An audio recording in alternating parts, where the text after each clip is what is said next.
कारण आपण अशा माहोलमध्ये राहतोय, आपण अशा वातावरणात राहतोय की ज्या वातावरणामध्ये इनोव्हेशन नावाची चीजच नाही. तिथलाच पहिला शब्द आहे लर्निंग गिव्स क्रिएटिव्हिटी. बरोबर ना? Creativity leads thinking.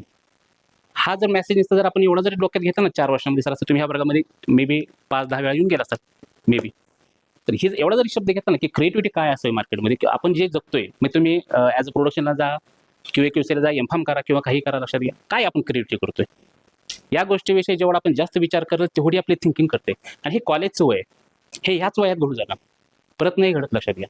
जे की आम्ही पण त्या पद्धतीने विचार केला, जे की 2000 सरासरी 2005 सालादरम्यान आम्ही प्रोजेक्ट केला की फार्मास्युटिकल कंपनी ओपन कशी करायची.